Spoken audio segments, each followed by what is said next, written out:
संपूर्ण महाराष्ट्राचे लक्ष लागून राहिलेल्या शिवसेना ठाकरे गट आणि महाराष्ट्र नवनिर्माण सेनेच्या युतीची घोषणा आज मुंबई येथे झालेल्या पत्रकार परिषदेत राज ठाकरे यांनी केली। याच पार्श्वभूमीवर पेणमध्ये देखील शिवसेना ठाकरे गटाचे शहर प्रमुख सुहास पाटील, मनसेचे नेते दिलीप पाटील आणि मनसेचे कामगार सेना जिल्हा सरचिटणीस पंकज शहा यांनी फटाके वाजवून आणि एकमेकांना पेढे भरून आनंद साजरा केला।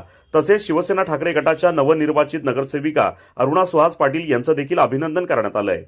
यावेळी बोलताना आमच्या पक्षश्रेष्ठींनी घेतलेल्या निर्णयाचा आम्हाला आनंद आहे।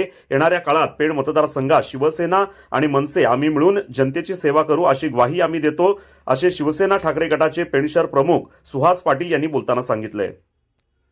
जय महाराष्ट्र।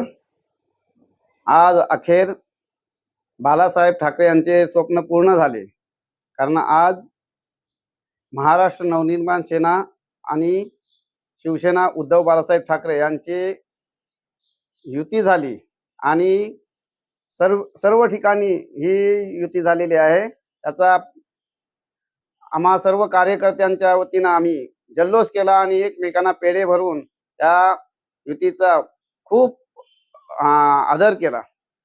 याच्या पुढे आम्ही दोन्ही पक्ष एकजुटीने काम करून नगरपालिकेत संपूर्ण शिवसेना आणि मनसेमय करून टाकू आणि सर्व जनतेचे जास्तीत जास्त कामं कशी पूर्ण होतील ह्याच्याकडे आमचा पूर्ण लक्ष असेल, हे आम्ही ग्वाही देतो। अशाच ताज्या अपडेट्स मिळवण्यासाठी आपल्या रंग मराठी न्यूज चॅनेलला सबस्क्राईब करा आणि बाजूच्या बेल आयकॉनवरती क्लिक करा। धन्यवाद।